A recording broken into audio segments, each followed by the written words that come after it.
NABF, New Africa Broadcasting Network. Nigerians in diaspora are being urged to assist in rebuilding our country, Nigeria.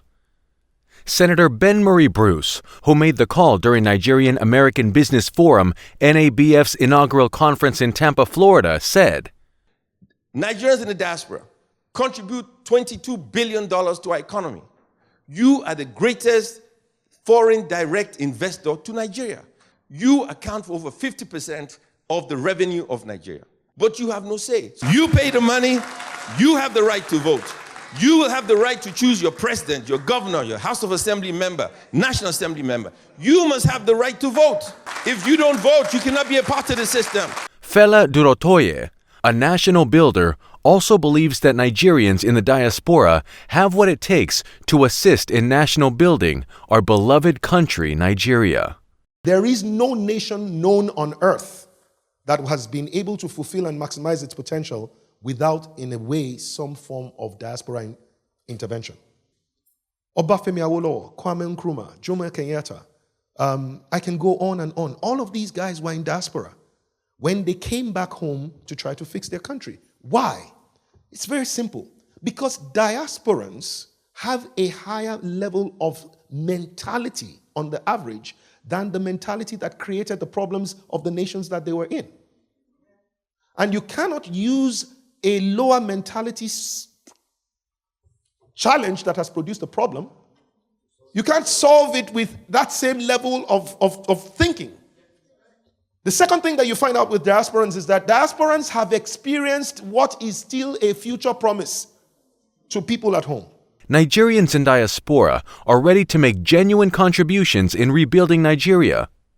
One of the Nigerians in the diaspora who yielded this clarion call is Dr. Austin Orete. Dr. Austin Orete is a medical doctor, an active member of Nigerian Business Forum, NABF, Isoko Association of North America, and a member of Nigerians in Diaspora, NIDO, Texas Chapter, USA. Dr. Austin Orete is a community leader, an advocate for better life for Nigerian youth, and a philosopher who has used his profession to help so many Nigerians in respects of his tribe or cultural background. Our executive producer, Joy Adedeji, was in Houston, Texas to speak with him. Hello everyone. Welcome to Talk with NABN, your community TV station. My name is Joy Adedeji. Today, we're coming to you from Houston, Texas. Houston, Texas is the home of Nigerians. And you know why? It has the largest concentration of Nigerians in the US. Today, we're going to meet a Nigerian, Dr. Austin Orete, who's making big strides in Houston, Texas. We're going to be with him today. We're going to follow him, get to know who he is. I've also found out that he's a philanthropist. He's a humanitarian.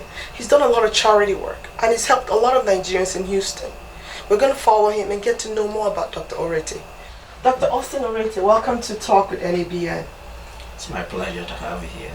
Thank you for having us and taking time out of your busy schedule to talk to us. First of all, for our viewers who don't know you, can you tell us a little bit about your background? Well, my name is Austin Orete. I'm a physician of Nigerian descent. I'm based in Houston. I've been practicing here for quite some time now, for about 20 years. I work in a variety of fields in Houston, Texas. I can say by now probably all my life is about medicine. Also, I kind of did a little bit of a research about you and I found out that you're a humanitarian, you're a philanthropist, and you've helped a lot of people. Can you tell us what inspired you to have such empathy for people, especially Nigerians, and wanting to help them? I can say I learned everything I know today from my mother. She was an empathetic person.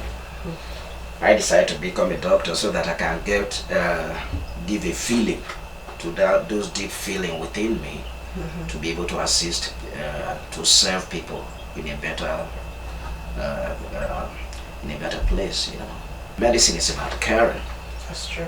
If you are a physician, your job is to be of service to your fellow man, and that's all I have been, and that's the way I know how to live.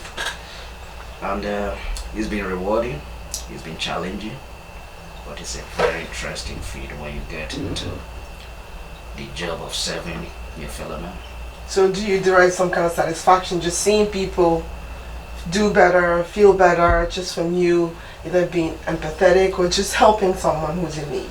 See the smile on somebody who wasn't feeling good. It gives you a great joy. The way I look at it, no matter how much I am here,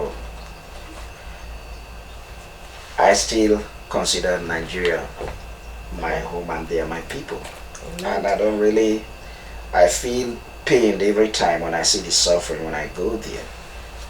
And I do the best I can to try to assist people there. You know, I do the best I can. I've done a lot of things. I don't really want to beat my chest. Yeah. So I try to do that within the zone of my competence. Assist people, send them money to take care of their head. Some people are in the hospital, they call me. Some people, we deliver their head prisoners in the hospital. I send money to pay the bill. That I have been doing for a long time. To pay the bill. Then to pay the bill, recently I'm trying to start a process of adopting a baby that was dropped by the roadside. It breaks my heart. You know, when I see that in Nigeria, it's the only place where you go to hospital to die. So what would you say to your fellow Nigerians who are in the diaspora, who have this opportunity, because we know to whom much is given, much is expected? Yeah. So what would you say to that person? How can they be able to help to bring hope to Nigeria and Nigerians?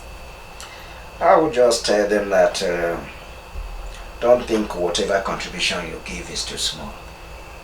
Because there are a lot of us here, some people, they will say, oh, I'm struggling to survive in America. Don't consider any contribution too little. Reach out to those people, because we can do a lot if everybody does something. That's true.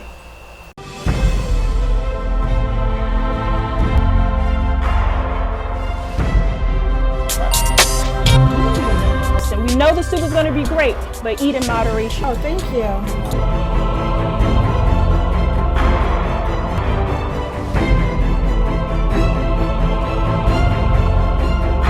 And what a wonderful family friends, and I wish her all the best. Is the most important thing a human being can do.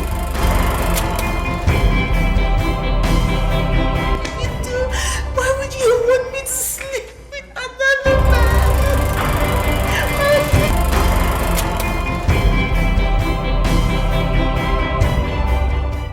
Welcome back to Talk with NABF. We're still with Dr. Austin Orete, and we're still coming to you from Houston, Texas. Like we promised you earlier that we're going to get to know Dr. Austin Orete today. We started from the office, now we're at his residence. So Dr. Orete, we know there are a lot of Nigerians who want to go into politics. What makes you different from other politicians? Can you tell our viewers? Yeah, I am different. Because actually I have thought of the issues that affect my people. This is not a decision that was made out of flippancy. This is a decision that I arrived at after deep spiritual contemplation. I look at the suffering of my people every time I go there. I look at the deprivation. I look at the environment. I say we are supposed to be the state that produces the most oil in the Federation, and this is all we can show for it.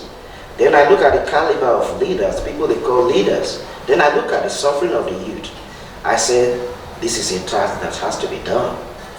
You see, I'm okay here in America. I'm a physician. I do well. I can do without it, but this is not a journey for self-aggrandizement. This is a mission of service I'm trying to deliver. I talk especially to the youth. They have to participate in making sure that their future is not mortgaged and destroyed. So Dr. Orete, do you have some kind of fear that you may not fit into the Nigerian political system with all this chaos about division and tribalism going on right now in Nigeria? First of all, we have to establish standards. All those division and tribalism is just among the masses. Those are artificial red herring that these politicians have created. While the masses are busy fighting each other, you are Yoruba, you are Hausa, you are this. They are busy, they are unified. The leadership is unified, the elite. They are unified for the purpose of stealing the belongings of these people. So while we're fighting and while they are fighting among themselves, they are busy buying houses, they are wiring money. So this is a purpose, this is what they call organized confusion that has been created by those who lead. It's a distraction. They distract the citizens to things that don't really matter to their daily lives. Whether you live in Kano, or you live in Lagos, or you live in Enugu, the price of Gary, if it goes up, it will affect everybody. Amen to that, that's right. If hunger is hunger, when hunger hits you, anywhere you go, would you say, I'm an Hausa man, therefore I'm not hungry? If you go to the north, there is more misery in the north, and Buhari is president. The human development in the north, the human development index in the north, according to the World Bank, is one of the lowest in the world. If you put Nigeria per se, Nigeria is very low. So we have to invest in our people. Nigeria has not even done anything investing in its citizens. First of all, you invest in the people, then the people will build a country of our choice. But you can't invest in children who are malnourished. Because by the time the age of 2, if a child has kwashiorkor, he's malnourished, his brain is damaged, he may grow up normally, but he's not capable of critical and abstract thinking. And that's what I see some of these leaders. Some of them may have grown up in a very poor environment where their brain were damaged. So what they understand as leaders is just primitive acquisition. They are eating. What will somebody do with $12 billion? That is height of insanity. That shows the insecurity of those who lead. That means these people have never really had, they themselves are deprived. Because when you have that much money, the money you never worked for. Do you think when Bill Gates sits down in his house, he starts thinking of how he's going to deprive somebody? Bill Gates is thinking of how he's going to improve the lives of people. But the Nigerian politician is thinking of how he's going to deprive the people. If you go to see the poverty that surrounds the youth of my area, that's where the oil comes from, the wealth of the nation comes from. What have they got to show for it? Why? So it is time for those of us in diaspora, those people are to rise up and begin to do what is right by our people. It is time for us to recognize that these issues are not just issues that affect them. Whatever affects one affects all of us. So those of us in diaspora who are who always feel the shores of America we've been blessed, therefore we cannot. Please, I want you to participate. Yeah, I want you to participate in this project of Nigerian Renaissance. Nigeria is the last frontier. That's the place that challenges you. Right now in America, I'm bored. All the roads are dark. You feed well. You don't have anybody. You don't have any complaint. You have a problem. You pick up the phone. Your problem is resolved. But in Nigeria, just getting from point A to point B is a disaster. Actually, it is in the self-interest of Nigerians in diaspora to observe one rule: enlighten self-interest. If Nigeria is good, let me tell you the things you benefit. You will have a good, if you want to retire to Nigeria, you could retire to there. You in a community, you're familiar with the people. 2, there will be security, law and order. You will not be afraid of your neighbor. 3, there will be good businesses that will flourish, that you can participate in. So, and when you are sick, there will be good hospitals for you to take to. Even the present politicians who are there, a lot of them don't even understand what healthcare is. It is very strange. Actually, some of them don't even know their own selfishness has resulted in their own self-hatred. When we say build a hospital, they think we are building the hospital for poor people. But one day you might need that hospital. That's right. You might just be walking around and you just stumble on this thing, you fell. Then they take you there is no doctor there. Why? Because when it was your time to educate somebody, you refused to allow the money to educate somebody who could be a doctor there. That's what you did to the roads. When it was time to tie the roads, you refused to. Then you had an accident. There are no hospitals to take you to. So everything, nature has a way of paying back. Nothing, anything you throw back into nature gets back to you. Action and reaction are equal and opposite. That's nature's first law, but I consider it the first law of nature. You know, so that is the thing. So that's why I sincerely believe a lot of our politicians don't understand the grievous harm they do to themselves. That is why Nigerians have to rise up, especially in the diaspora, to lend a hand, because this is now we are needed. Our country cries for us. Those who are in position of power don't want us, don't have this thing that is going to be easy. They target us, but we have a responsibility to bring this country up, because this is a country we pour about $30 billion into every year. We have a stake. If Nigeria becomes a normal country and normalized, we don't need to spend that money. We have to build Nigeria so that we will not be running to Western Union anytime the telephone rings. Yes. Or we will be scared that something has happened to my auntie, my mom, to this. Anytime the telephone rings, because there's no this thing. Actually, Nigeria is an accident just waiting to happen. It is. So we have to be proactive in this project. That's why I ask people to support me in this endeavor. It is not a personal quest for self-aggrandizement. This is a journey of service for my people, and I don't take it very lightly. I sincerely believe if you go to that place and you see the degree of pain and neglect, you will be challenged. I want you to be challenged and support me in this journey. So thank you so much for taking time out to express your feelings and thoughts about Nigeria and how to better Nigeria. It's time for real change. So thank you so much for joining us today on Talk with NABN. It was quite interesting and very motivating to listen to and discuss with Dr. Austin Orete, who's vying for senatorial seat in Delta State.